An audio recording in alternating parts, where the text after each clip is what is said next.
Hey everybody!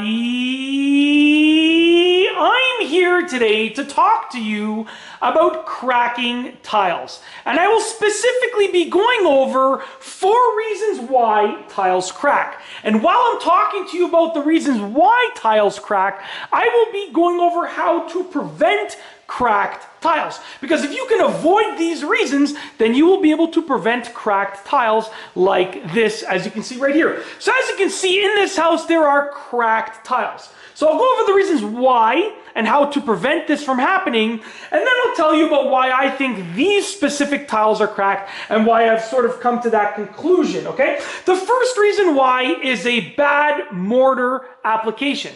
Underneath tiles, there should be thin set. There should be a type of mortar that they've used to apply the tiles. And if they don't apply the mortar properly, then eventually it will cause a crack. Now, the thing is, that might cause a crack in 1 tile or 2 tiles. But when you get this long crack like this, that is highly unlikely to be a bad mortar application because, they're unlikely to have applied the mortar improperly for the entire area or this entire section. It might happen with 1 tile or 2 tiles, but when you get this long crack like this, that's unlikely to be the mortar because, if they are a relatively experienced tile setter, even if they're a beginner tile setter, even if it's a do-it-yourself job, okay, you're probably not going to mess up this entire section. It's probably just going to be a few tiles here and there. That's the first reason why, though. So make sure you apply your mortar properly, and that will prevent cracked tiles in that sense, okay? The second reason is weak tiles, okay? So you might get unlucky and you might get some weak tiles. And I don't think that's the case with these tiles because I'll show you in a moment, they are really, really thick tiles. These are serious tiles. No joke. These are like super heavy duty tiles. If you are getting cheaper tiles, thinner tiles, if you notice the tiles are like paper thin, then yes, it might be weak tiles that cause the crack. And that could cause a crack, but it is unlikely to form a line like this. It's probably just going to be a specific tile that's cracking. It might be a line in 1 tile, but it's unlikely to be this entire long line like this, okay? So get yourself some good tiles. If you get weak tiles, cheaper tiles, they're gonna last not nearly as long, okay? It's that simple. And they might crack in the near future. It might not take 10, 20, 30, 40, 50 years for them to crack. They might only be 2 or 3 or 4 years old and they're cracking. Okay, they might be 10 years old and they're cracking. It'll happen much faster. They probably won't last 40, 50 years. Okay, so get yourself some good tiles. That's how to prevent cracked tiles in that sense.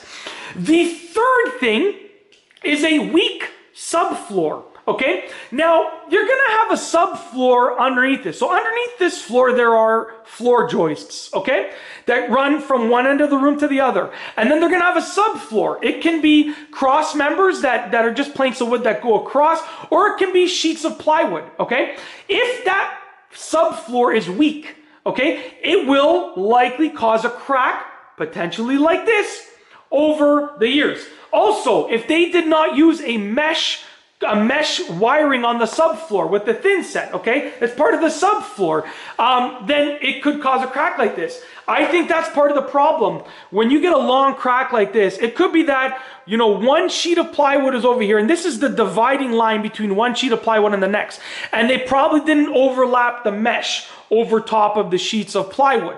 And that might cause a crack like this, because what happens is the 2 sheets of plywood, the weight is causing them to buckle in the middle of where they join, and you get a crack like this. Very, very possible, in my opinion, especially because these tiles, this house is about 40 years old. So with that being said, that's a long time. Over the years, they will buckle.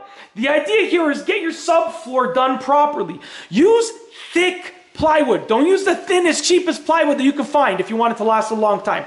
Use thick plywood, okay? And do your mesh on top of the plywood properly, staple it down or nail it down properly to make sure that you're getting a nice, you want it to be as uniform as possible, almost as if it's 1 floor, okay? Because then that's how the tiles are gonna avoid cracking. So do your subfloor properly. That's how to prevent cracked tiles in that sense. And The fourth reason why tiles crack is settling.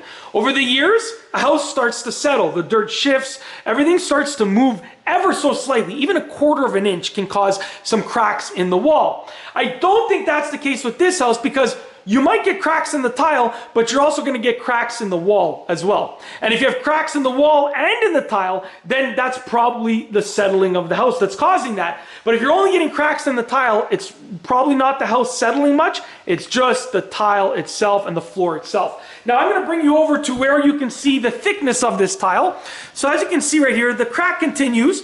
Now the interesting thing is that there are other spots in the house where the cracks are beginning. So I don't know if you can see this with the light, but basically right over there, there's a, I'm trying to get the light to hit the spot properly.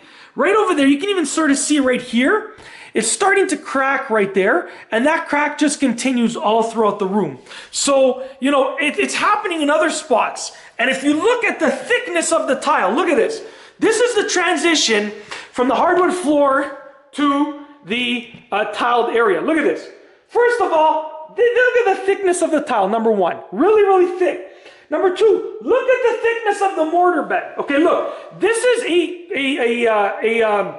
like a quarter round, that's the word I'm looking for. A quarter round transition. This is a quarter round right there. The mortar bed goes the full height of the quarter round plus, I don't know, another quarter of an inch. And then the tile itself is like, I don't know, this looks, to be honest with you, like 3/4 of an inch to an inch thick. Really, really thick tiles. So I don't think it's the weakness of the tile. I don't think it's settling because the walls aren't cracked. Okay, you know, I don't think it's specifically a bad mortar application because it's so thick. It's almost impossible to mess this up. It's just so thick of a mortar application.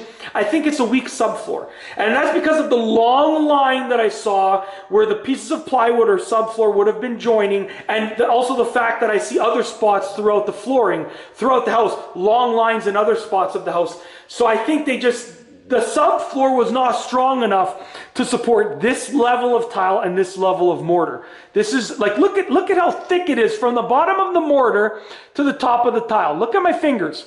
So, you know, you really need a serious subfloor to support that, and I don't think that happened.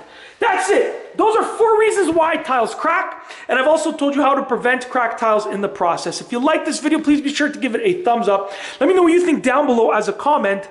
And of course, be sure to subscribe for more great videos just like this one. And that's all I have for you today. Thanks for watching.